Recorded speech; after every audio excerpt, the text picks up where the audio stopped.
What's up, guys? This is CJ, aka The Wolf, coming to you here from the Wolf's Cave. It's been a bit. Had a lot of stuff going on in my life. I had to put a lot of focus on it. Sorry I haven't been on for about a couple of weeks or so. But I still am making posts on my blog, lonewolf1225.com, all lowercase name and everything. Okay, so let's get into it. So, I'm not going to go too much into, the recaps of what happened this past weekend because I was actually in Utah for the BYU-Utah game, as you see the bell right there, and the jersey that I'm wearing right here, it has my favorite number on it. Happened to buy it from the BYU team shop. I took a trip down there. I wanted to see the Holy War. This was my second straight year actually seeing it. After seeing it for the first time in Salt Lake last year, I became a big fan like right off the bat. It was cool. There was definitely some hostility.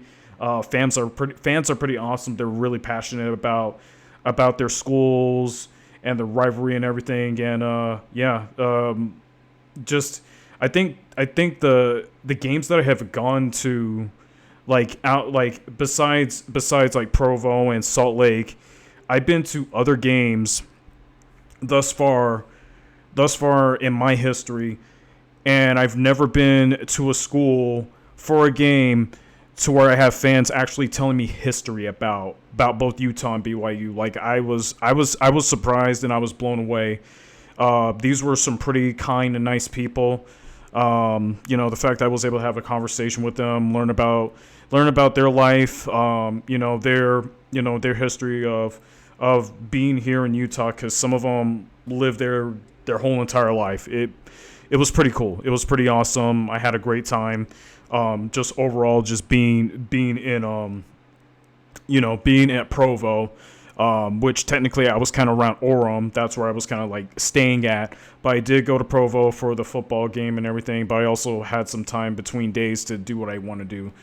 But yeah, I'll explain more about that. I'll do a quick recap on not the games from the past weekend per se, but let's just say Red October has been swinging pretty damn well. Since the month started. We've had top 10 upsets consecutively, and it has not slowed down. Like, it's been pretty interesting, pretty exciting, and pretty chaotic. And I can say that not just for myself, but for everybody that has watched it thus far, they all have been much more interested in watching it ever since then, because now it goes from, 5 Power 4 schools or whatever, just dominating and beating the crap out of every opponent that they come across. It's like, we already know what's going to happen with it too.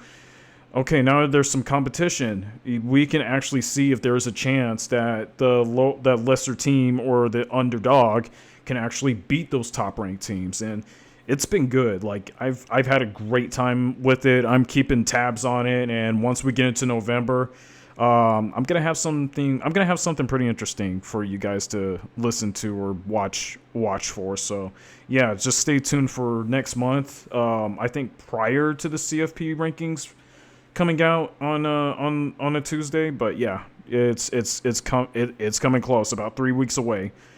Okay, so let's go through what happened this past week for all the ranked teams that have been pretty much decimated at this point. Let's start with Friday. No, you know what? Yeah, let's start with Friday. Louisville, Miami. Holy crap. That was a bit surprising, but somehow not surprising.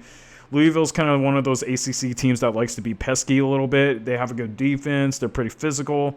They're pretty gritty. Their offense ain't too bad. Miller Moss is pretty decent. The running backs are cool. The receivers are good, including Chris Bell, who had a huge game. They actually upset Miami, which was pretty dang surprising.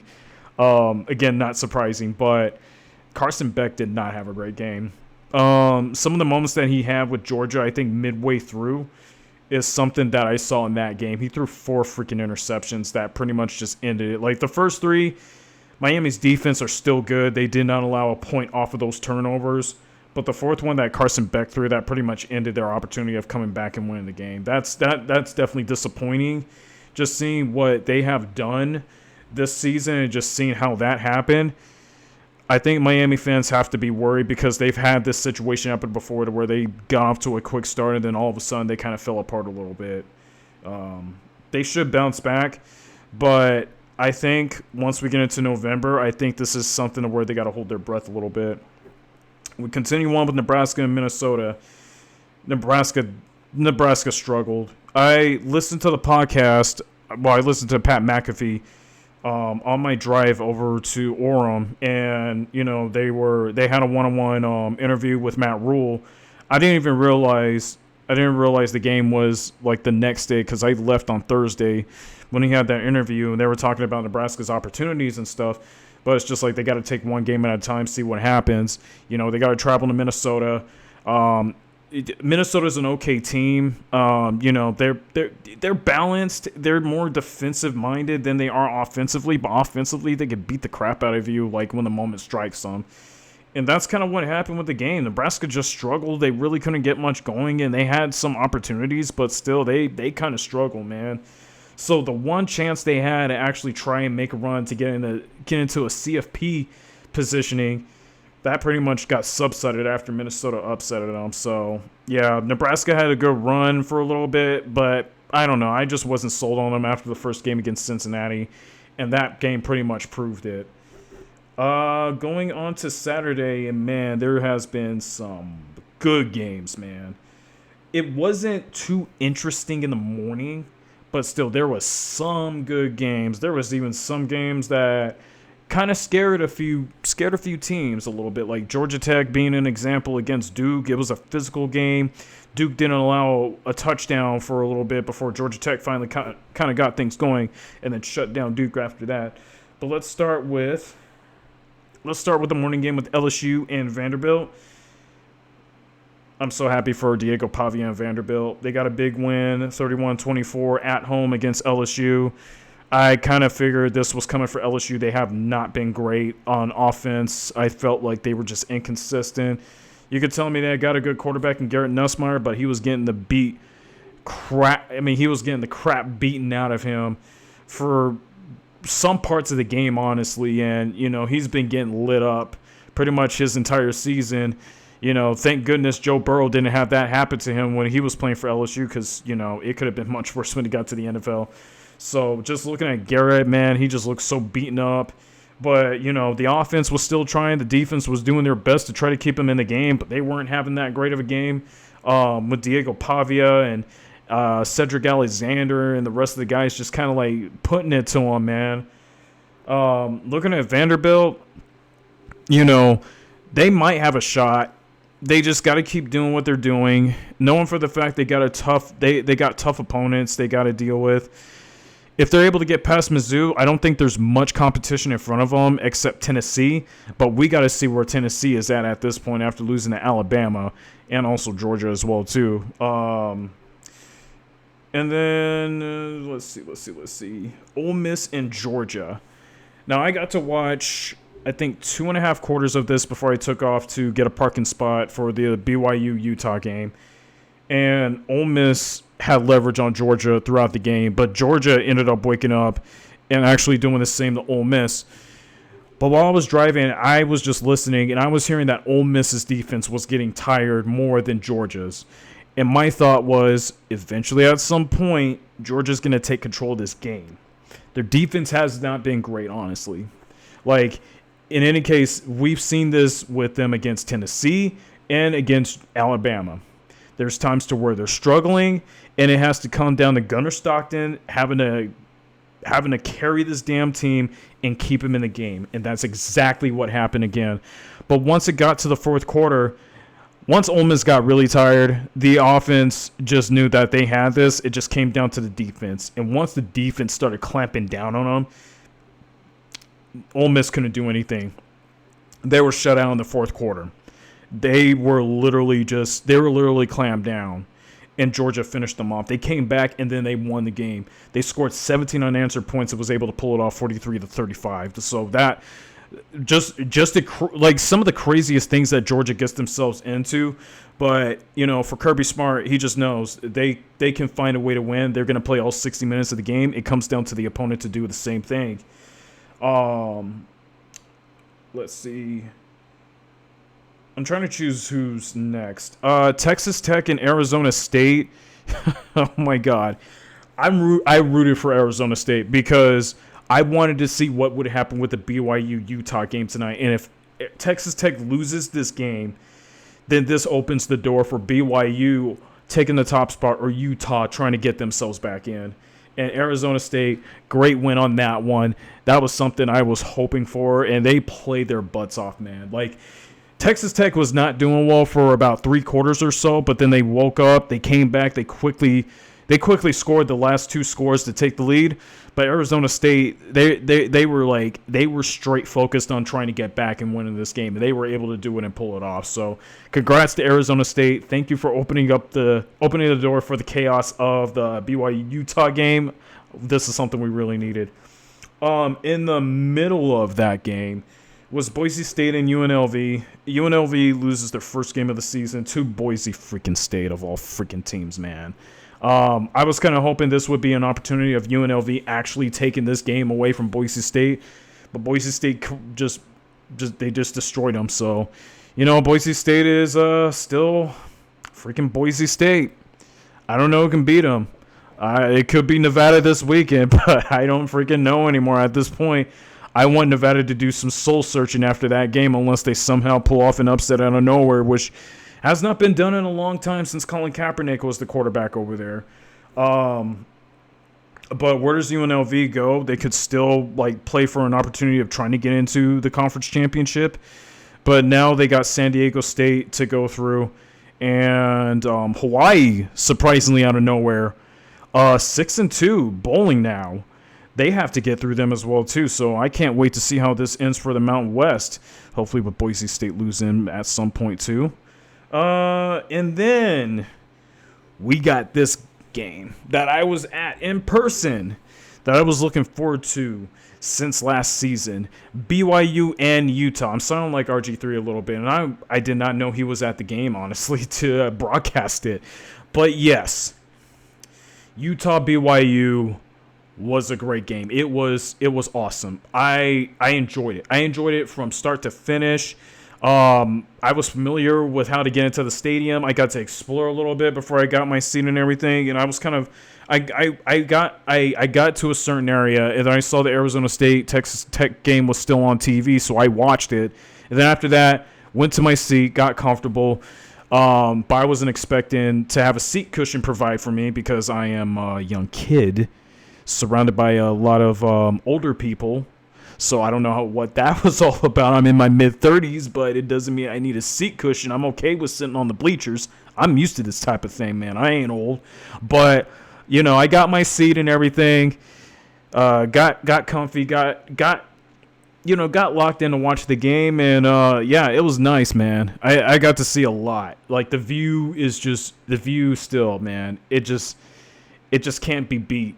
Just being in a stadium, seeing the good sights around me, including, I guess, I'm by assumption, the Rocky Mountains, man. It was beautiful. But this time, this was my first night game being at BYU. I was told this by a certain fan 2 years ago, that they have an interesting fourth quarter pregame entertainment. And boy, was that cool. I got it recorded on my video and stuff. I might post it on my website, lonewolf1225.com, at some point. I don't know when, but I just got to figure things out with my phone before I can try to get that posted on there. But yeah, it was cool. I had a great time. I talked to the fans in the middle of the game and everything. And I got to tell you, BYU fans are so cool, man. They're cool people. I'm just a stranger being that guy who's wearing my Oklahoma jersey and repping my Niners beanie and everything. They look at me, but they were cool about it. But it was nice chatting with them. I got to learn a little bit more about the whole history of BYU and Provo and their school and everything, and it kind of blew my mind. And what even surprised me more is that there's a good amount of Niner fans that are actually around that area, which it kind of makes sense because you got like Steve Young and Fred Warner being one of those examples. And then Utah having a couple of players that are either on the 49ers right now or used to play with them. And I just remember that we currently have a DB, Chase Lucas, who was a Utah player as well too. So it's cool just being kind of like ingrained into that environment when I've only been to Utah 3 times out of my entire life. But I had a great time. With the game itself, it was physical, it was ugly, it was gritty, but that's what a Holy War rivalry is all about. It was 0-0 for a while. I don't think they scored a point until the second quarter, I believe. Let's check the box score. If it can let me. No, I don't want to do that. I'm like, if you're watching my video, I'm making adjustments on my screen just so you can see. Okay, here we go. Yeah, they didn't score a point. Oh my God, they didn't score a point in the third quarter too. I didn't see that. Holy crap. Okay, yeah, but nothing was happening in the first quarter. It was just back and forth. There was mistakes being made, but there was some interesting stuff happening as well too. But once it got to the second quarter, the doors started opening up a little bit. I mean, I got to see Devin Dampier in person. I kept an eye on that guy after that first game with New Mexico last season. It was awesome. And I figured, he was a good player. I thought it was going to be at New Mexico last year, but he ended up transferring to Utah, and I was keeping an eye on Utah to be improved this season. And I'm like, holy crap, I get to actually watch him play in person with Utah that I'm looking forward to. But same thing with BYU. They play pretty dang well as well too. The defense was doing their thing. They did a great job. I got to know more about Jack Kelly, even though Isaiah Glasgow is like one of the leaders of the defense. But overall, they all play pretty well. They are on point. They tackle. They go after them. I mean, God, man. I wouldn't want to be on the opposite side of them. Like, they are so goddamn good. Bear Bachmeier. He's a freaking true freshman, but it feels like, and it seems like he's played forever, okay? Like 2-3 years. This kid knows exactly how to play football at the college level. It doesn't matter. Like, he can make mistakes as much as possible, but he has that ability called amnesia to where he just forgets and just moves on to the next play, and he makes the play. Like, even then, he's made a few interesting plays, like including leaping over one Utah defender, and then made a nice throw after taking a freaking shot by somebody, and then just getting up, shaking himself off, and moving on to the next one. And then one touchdown play in the fourth quarter where there was 2 defenders trying to stop him, maybe 3, and he just kept going, and then got help by his BYU teammates to get his ass in the end zone. Now, I don't know if pulling a player in the end zone is legal. I've had this conversation with somebody at work about this, but they were able to help him get in the end zone. I'm like, you got to be kidding me. I was like, what, in Cobra? What was it, the Cobra formation or whatever? I'm like, no way. Oh my God. But yeah, it was a great time. Honestly, overall, I had a great time. And after they won, the students stormed the field, and then eventually, the Utah Bell just shook the Utah Bell. I'm sorry. I know they got shook up by it. But yeah, they just stormed the field and everything. I'm like, wait, aren't they undefeated and ranked higher than Utah? Why are they storming their own field? But I don't know. I guess there's a reason behind it. I don't know. I can always ask one of my BYU Utah connections at some point about that. But yeah, they stormed the field. I could have stormed the field along with them, but I just felt like, well, I mean, they're higher ranked than Utah. I guess it's a holy war. It's between 2 ranked teams. They both played well up to this point this season. BYU, despite getting outplayed in the yardage, because Utah had multiple opportunities to do it, BYU won the game. Here's one downside to why BYU lost the game. And it could be multiple things, including a turnover that happened. They bypassed 2 field goal opportunities to go for it on 4th down. And when I look back at it, when I got back to the hotel, I was like, they could have won the game.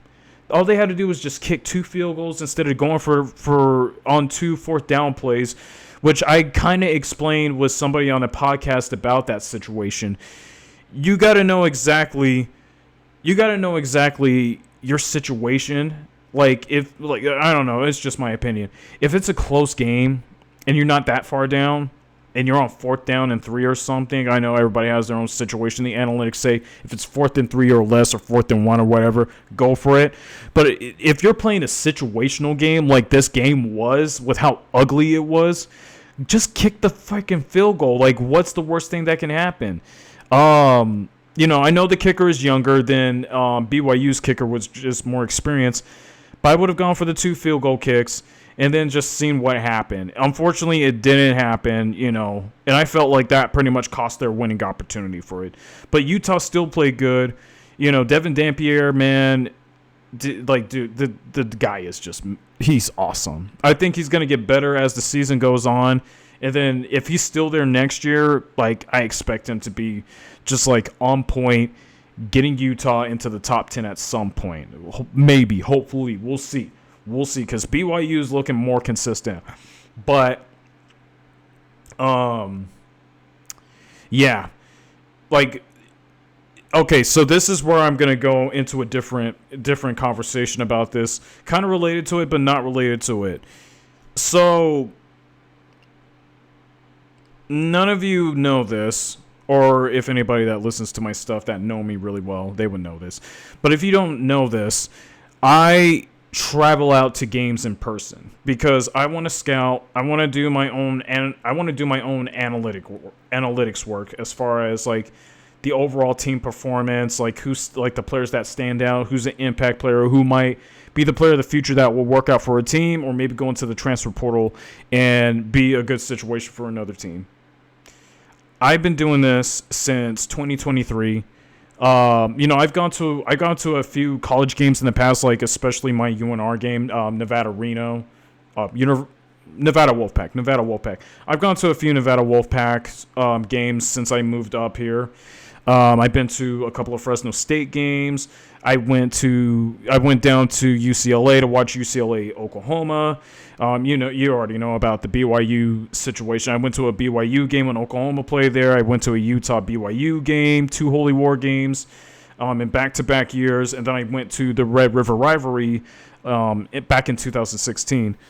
But I love going to college games because the environment is just so different. It's so exciting. It's so awesome. It's amazing. It gets me pumped. It gets me juiced. It's just something different that the NFL does not have. And for me, it's just like, the NFL has names, and that's what gets people going to the games because it's like the names make such a difference for what the team is. But when it comes to college football, you definitely need the names. But if they're ranked or if they're a good team, that's what's going to get people going to the game because it's like, oh, my college team is good. I want to go watch them play. And you don't have to be a fan to go to those games too. Like, I honestly ran into another SEC fan, a Texas A&M fan. I was trying to look for the section to go find my seat, and then I get stopped by 3 people. I'm like, okay. And they were like, whoa, like, what are you doing? You're in the wrong place, man. Like, what are you doing here? I'm like, whoa, okay. I'm just here to go. And then I see a Texas A&M fan with his beanie, and I'm like, well, what are you doing here? But we both came the long way to come see this game, and I'm not gonna give too much away about this guy. I'm not gonna give away his history, but he's not from Utah. I asked him if he was from the state. He's like, no, I came all this way just to watch this game. I'm like, dude, that's awesome. So this is another reason why I love college football. Like, now I'm like, I've seen what was it? I think he was a Syracuse fan. I'm going to say Syracuse and Georgia fan. I seen a Syracuse and Georgia fan at a Nevada Wolfpack game.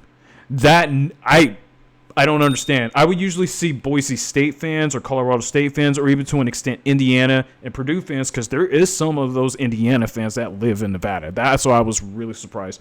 But Big Ten kind of expanded because I did see Purdue come to Nevada to play against Nevada, and I was witness of that massive comeback with Carson Strong being a freshman there too. I'm not going to go into much of it, but it's pretty awesome. It's a pretty much connection of it. But not to take away from what I'm was talking about originally. But I love to travel to college games.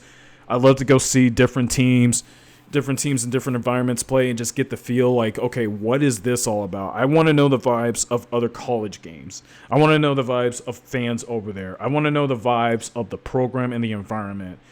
And I will say this, Utah has been my best one so far. Texas has been my second one, but I haven't really explored much because this was like my first time ever going out of the West Coast in like a decade or so. So this is nice just to get a change up, and I plan on doing this next year when I go to the Red River Rivalry game for sure, which I'm assuming Arch Manning and John Mateer will be a part of it. I will guarantee it, and I will keep that clip for next year for sure. But yeah, since 2023, I've decided to get myself back out. Like, I went back to work at some point after COVID kind of calmed down, and then I thought to myself, if I want to do something like this because I want to go into a career in sports, I'm just gonna go to college games and see what this does for me. And I love it, man. I love it. Like, as of now, I've gone to nine college games in person. But the majority of them was 8 games since 2023. And the majority of them was my school at Nevada, Reno. But I've gone to Cal Berkeley a couple of times, and then I've gone to Utah like 3 times already. So that's pretty much that's pretty much what I want to get myself back into, because I want to go to the college games in person and see what these players are all about, and then see who else stands out, so then I can have something to review and do my scouting report and all that stuff, and just keep tabs on the players that kind of stood out to me. And eventually I'll explain that maybe towards the end of the season. I don't know about next month, but sometime towards the end of the season, I'll mention some of the players that kind of stood out to me that can either go to the NFL next year or might end up being in the transfer portal going elsewhere that might actually benefit for a team that picks them up. So I'll give out the 8 games that I've been to, and then I'll do a brief history on them leading up to the BYU game. Oh, and then, sorry about that, I did go to 9 games since 2023. Okay, let's move on. So the first one, I went to the Cal Berkeley game when they faced against Auburn, and this is starting in the 2023. I went to that game at Cal Berkeley when they played Auburn. The next week, I was at my UNR game when Kansas came into town. And then I went out to Utah for the very first time in my life, like in the state, and then went to a BYU game to see my Oklahoma Sooners play. In 2024, did pretty much the same exact thing. Went to a UNR game when SMU came to town, and that's when SMU became a playoff team. Went to Cal Berkeley when they played against Miami, when Cam Ward eventually became the overall pick in the NFL. And then I went to the Holy War for the very first time in my life when BYU was in the top 10 with a quarterback who's now playing for Tulane named Jake Retzloff. And I'm keeping tabs on him right now still. And then this year, I went to UNR when they faced against Mid-10. I only went there because I wanted to see this quarterback named Nick Vattiato. That kid's a dog. And then, this past weekend, I went to the Holy War for the second straight year to watch 2 ranked teams between BYU and Utah. And I knew this was going to be a good season for both of them. But the fact that I got to go to my very first ranked matchup ever in my life, it was pretty awesome. It had a lot at stake. Okay. So coming back to these games that I mentioned, I don't know why I keep lying to myself. I went to 8 games since 2023. I can't keep up with everything. I'm sorry, guys. I'm trying my best. It's been a long day. I was trying to get this thing started earlier, and Oklahoma, my favorite team, OKC Thunder, was playing Houston against Kevin Durant and Steven Adams, which they were both former OKC players, and they went into 2 overtimes. And I was like, it was like 30 minutes past of when I wanted to start. So I'm sorry. I'm a little bit out of it. It was a stressful game, but I'm glad OKC won their first game on ring night or whatever you want to say, or banner night. If they want to say something like that. But yeah, going back to these games that I mentioned that I went to.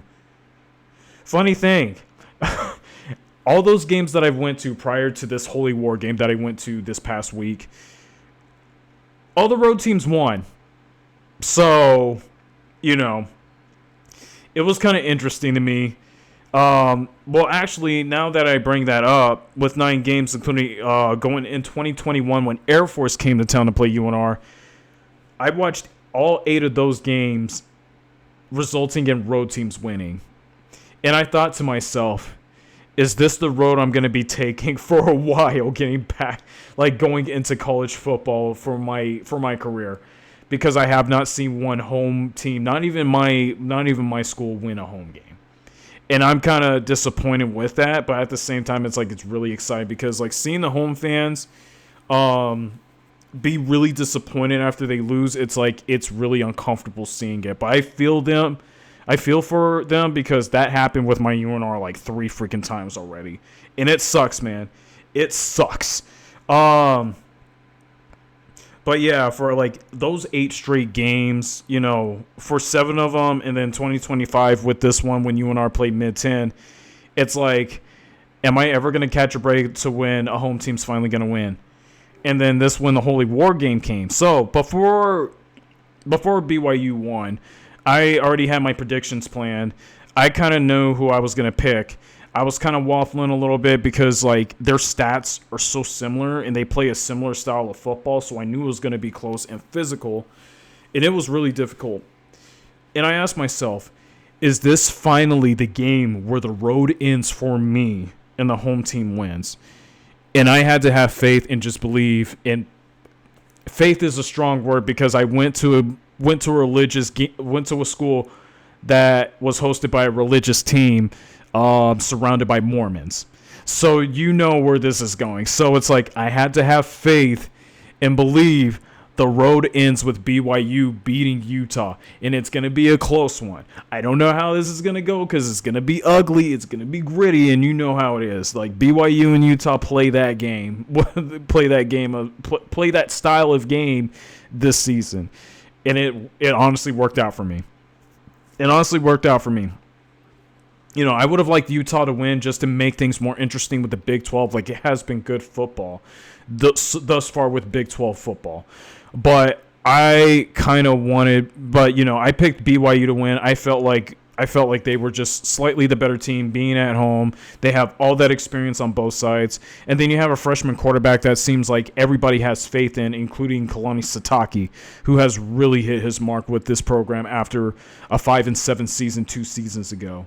Like, it has been his best run in the past 2 seasons, honestly. Like, being in a new conference like that, like, that's pretty awesome. So I'm happy for him. But yeah, BYU pulled it off. It was a big deal. It was honestly a big deal. Then the crowd just stormed the field. I was a little surprised by it, but it is what it is. But I had a great time.